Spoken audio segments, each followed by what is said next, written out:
Hey everyone, Brayden here, welcome back to another video. Today we are going to be covering game number 124. This is game number 4 of the January Excelsior tournament. It's not really an open, but it's a tournament. Yeah, so I had a pretty good event so far. I am on an even score against all titled players. One of which was an IM, which I drew, which is really cool. So now I'm going into this fourth game, also playing a title player. This time I'm playing FM Victor Sanchez. So I am playing with the black pieces once again, and let's see how things go. So e4, c5, and this time after we see knight f3, I don't go knight c6 like I did last game, going into Rossolimo territories. Instead, I just stick with my classic d6. The only game I lost, I played knight c6, so I thought I'd just stick to what I knew. Now we see d4, c takes d4, and we see both a surprising and not surprising move. Queen takes d4. This has been kind of a common thing that I've been seeing as of late when I played this game. So in that respect, it was not fully surprising anymore. But also, it was kind of in that realm of, like, it's still a kind of a surprising move if you haven't seen it before. The idea is essentially just to mainly get your opponent out of theory. And since I am a much lower rated opponent, well, of course, I can see my opponent wanting to do this. So, queen takes d4. Now I play knight to c6. Of course, I'm happy to see this because there's two ways this goes. Either we get a tempo on the queen, or they end up giving up the bishop pair. And that's actually what happens this time. So the bishop b5, trying to say I don't want to move my queen from d4. I go bishop d7, and now they either have to make a choice. Either they move their queen somewhere, queen e3 and queen d1 are the most common, or they can end up taking on c6. So Victor ended up choosing to take on c6, play knight c3, and we're kind of playing this not like an Alapin, but very kind of similar to Maroczy structures. If you could just imagine this pawn on c4, it's very common for black to have the bishop pair and those types of Maroczy structures. So anyways, after knight to c3, I play e6. Of course, g6 is off limits. I did not play e5. That would be very strange. I played e6. Again, this knight's on c3. Might as well try to prevent it from going to d5. Of course, it is prevented from going to b5 as well. I'm just used to highlighting where the knight can go. If you didn't know, it can go there and there. Wow. All right. So now bishop g5 was played. And I ended up just playing knight to f6. I saw no problems with this because, of course, if they end up taking and even just this position alone, black is just better. If they end up wanting to trade queens as well, then black has a pretty easy game, to say the least. With the bishop pair and queens off the board, there's nothing for black to really worry about. But instead, long castles was played.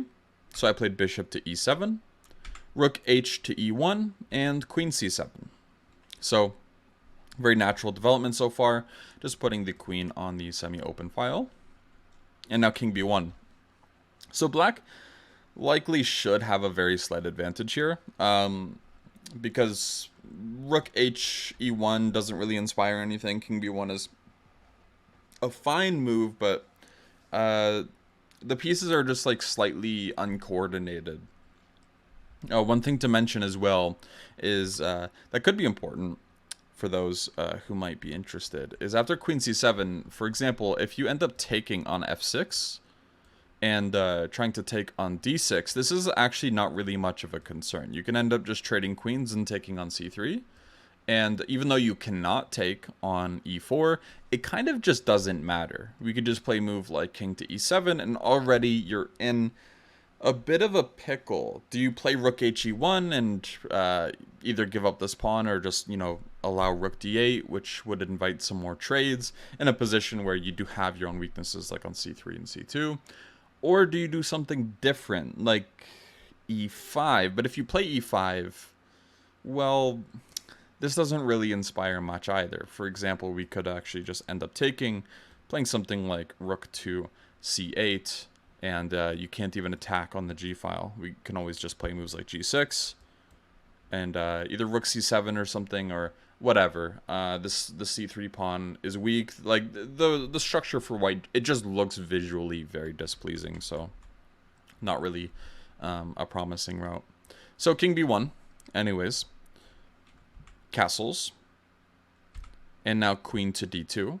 I could actually play h6 here. There's not much to worry about in terms of any sacrifices. It's just way too far off. We have too many pieces near our king that are able to recoup. Rook f to c8 was played instead. And the reason I brought this rook instead of this one is actually because sometimes it either stays on a8 or goes to b8 to help with b5, b4, which is one of those typical moves. So knight to d4, we play a6, f3, bishop to e8, and g4. So they're going for the typical English attack setup, which is, of course, f3, g4. And this can be followed up in two ways. One is knight e2, g3 to h5, and another one is h4, h5, and h6. We actually see a mix of these plans in the game. So b5, knight c to e2, b4, knight to g3. So instead of the d-knight's not really being kicked away anywhere. So the c-knight goes instead because, hey, b5 and b4 was already threatening to kick that knight, so might as well move that one instead. And now I made a pretty big mistake. I played queen c5. Instead, if I just follow up with my plans of a5, there's not too much to be concerned about. Knight h5 looks like a strong move, but it's kind of not really well timed. So knight takes h5, and bishop takes on g5, which is kind of a surprising one. The idea here is you actually just can threaten to trade queens, and it's not really easy for white to deal with. They really do not want to trade queens because their pawn structure is no bueno, right? So queen c5, and the thing is, if they go back, queen takes h5, right? We actually just take this pawn, and it's kind of hard to create any severe weaknesses. We could just play moves like g6 and kind of just sit and not really worry. As well as moves like queen h6, which is also quite tempting because it creates no weaknesses and no breaks. Even things like f4, f5 or something wouldn't even be doing anything if we play queen h6 instead. So yeah, this was a much better way to play it. And of course, because of this, black would be better there, but they could just play queen h4. It doesn't really offer black an advantage or anything. But if you have to play a move like queen h4 and get off of this beautiful file, then it just doesn't really feel like you're going anywhere. So yeah, queen c5 was played, which is a mistake because now they just get h4. And again, in the English, you're already thinking of playing moves like h4 and h5 anyways. So if you can just defend your bishop on g5 with h4, what does queen c5 even do? So it just kind of accelerates their attack. And now white has a sizable advantage already. I played bishop f8, trying to kind of ruin my pawn structure a little bit, but for hopes of potential pressure on the long diagonal. The idea here is after knight h5 and a5, I was actually planning this position, and I was hoping that they would actually just take immediately, and we would be in the position of being able to play moves like bishop g7, and of course queen e5 could always cause some problems at some point as well if they ever move their knight away. And of course, again, on this long diagonal, if we can make some threats, it might even be worth that pawn on f6.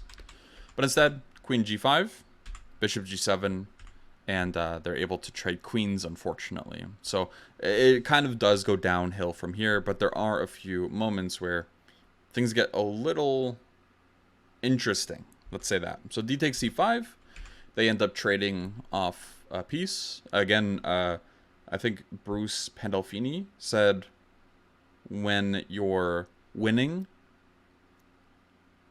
simplify. I don't know if he used the word simplify.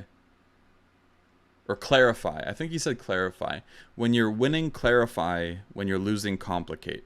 So, of course, when you're up a pawn in this type of ending, you're usually winning. So, clarify the position. Trade things off and make it harder to defend. Knight to b5, rook to e7, knight to d6 now, and bishop to e5. So originally I was thinking, where do I go, right? I could either go to f4 or to d4. I actually thought of f4 when I played this move, but then I realized that maybe bishop d4 could be a little bit better, just to block off the file and try to keep things as close as possible. So h5 was played, h6, rook to d3, and rook to b7. So trying to create some sort of counterplay, or even closing things down a little bit more. If I could play a4, a3, and provoke b3, I'd be quite happy about that. Rook e to d1, a4, king c1, and a3. So just one thing to note is if you end up trying to take, thinking this works, of course, taking, we can see that bishop b2 check is a move. But also what happens if rook takes a3? Well, sure, there's rook takes and then everything. But there's also bishop to b2 check immediately, which works. And then you can take on a3, which may be a nicer way to actually do things there. So b3 was played. And now, again, it's harder to kick this bishop from d4 because now you don't have this option of c3 at any point. So I was pretty happy about this. King g7, king to d2, rook b to a7. So this was just, again, me shuffling and asking what their plans are, essentially. King to e2, rook to e8, f4, and f6. So the idea here is if they try to make some sort of breakthrough, I'm kind of prepared for it. Like g5 isn't going to hurt as much. Whereas if I play something weird like, let's say, rook f8, this kind of looks scary. Even if it's not a practically good choice. Visually, when you see both pawns side by side, one of them doesn't even have anything blocking it. Yeah, it doesn't look pleasant at all. So f6 to prevent any breaks, preventing the opening of the position, I thought was just a necessity. So king f3, rook f8, just more shuffling. There's not really much more I can do in this position without kind of letting them get somewhere. So king e2, rook e8, forcing them to come up with a plan. Knight f3. Now I think I just have to play e5. Of course, I would be happy if they took on d4. I don't think that's the right decision, because if they take on d4, I will immediately take with the c-pawn, and all of a sudden, who's the one playing for the advantage, right? But instead, knight h4 was played. Now that I played e5, which again felt forced, now they can start pushing for an advantage on the light squares near my king. Rook c7, rook to f3, and now rook fc8, knight f5 check, king h7, knight to d6, and I played rook to d8 here, but it turns out rook g8 is quite strong. And the idea here is actually that after rook to g3, e takes f4, rook to g2, rook to d7, knight c4, and then you can actually play this move rook to d8. And the idea is you're kind of threatening just to take over the only open file, and it's not actually that easy for white to challenge that. So king f3 looks like a natural move here, but now bishop c3, and the big reason why this is a good move is it prevents rook d2. And that's a huge deal because rook g1's not even possible. So now all of a sudden, white has to give up the file, and you're threatening rook d1 followed by rook a1 and just winning the game. But of course, rook g1 has to be played, and then bishop to e5, and black is totally fine here. The game would likely end in a draw after that. But instead, I played rook to d8, which is unfortunate. And then we see knight c4, rook g8, rook g3, e takes f4, rook g2, and now I surprisingly have a move here that is very difficult to deal with.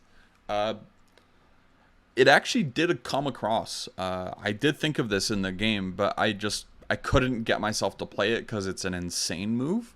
So look for the most insane move you possibly can, I guess. That within reason. but also without reason, because if it's insane, then it's without reason probably. So the move here is actually f5, and f5 is totally fine. The problem is, okay, g takes we can understand just loses on the spot. You lose a rook, you lose the game. But after e takes, it turns out the reason why this is so good is it's just hard to deal with all of this activity. After king to f3 and rook g to e8, you can even give up this f4 pawn, and it just doesn't matter. You have so much activity, it makes up for all of that. And that's kind of cool, right? The fact that you can just go down a couple pawns and be totally fine. And yeah, that's just the power of rook endings, I guess. So yeah, unfortunately I did not play that, because even still, visually this looks unclear. And then when you check with the engine, it's like, oh, of course, yeah, this does work. But, you know, there's something in the back of your mind that's always like, yeah, but why? This is insane. Like, how am I gonna see this? And how am I gonna be able to accurately evaluate from a distance that this position here that I'm looking at now is okay? And still, it's difficult to wrap my head around that without just a lot of analyzing with stockfish. So, rook to g5 was played because I'm losing.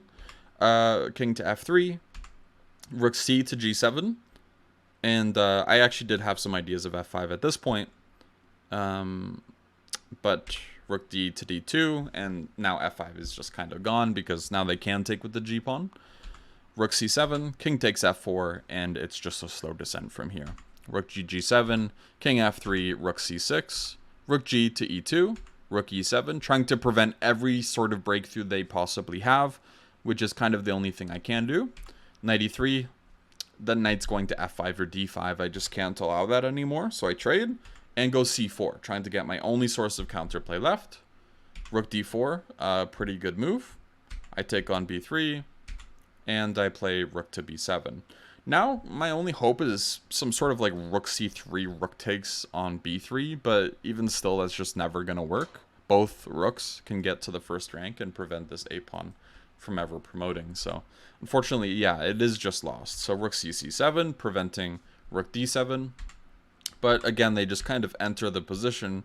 There's not much to do about that. Rook e7, just so if king f5, we can meet it with rook e5 check, forcing them back. And this would be a repetition, right? But of course, there's other ways to compete for an advantage. And that's exactly what rook c2 does. So I play rook c7, but of course, this does lose pretty quickly because they can actually just play rook c6 anyways. They can also just take.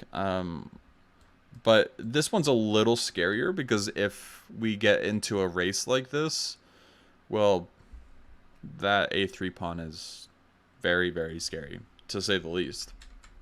So they didn't do that. They went rook c6, takes, king f7.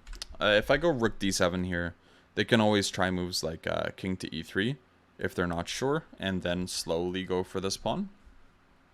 And if I go rook to d1, they could even probably play it passively with rook to c2 and just slowly bring their king over if I ever move my rook. Or even, again, king e2 and then get over here.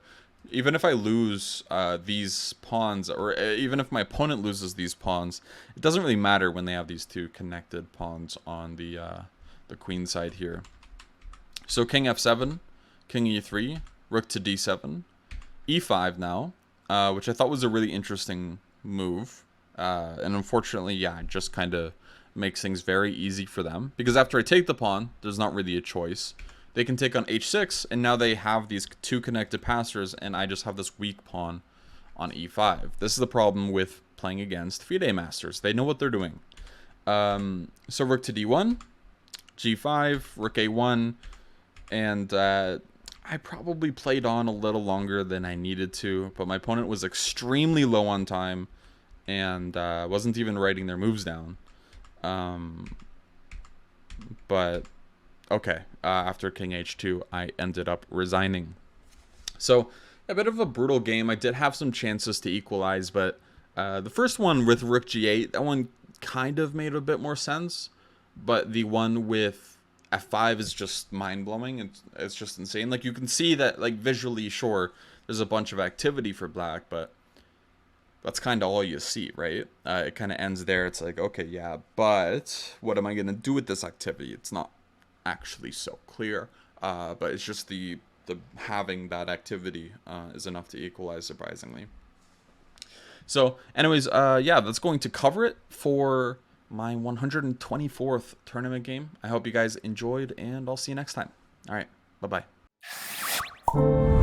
bye.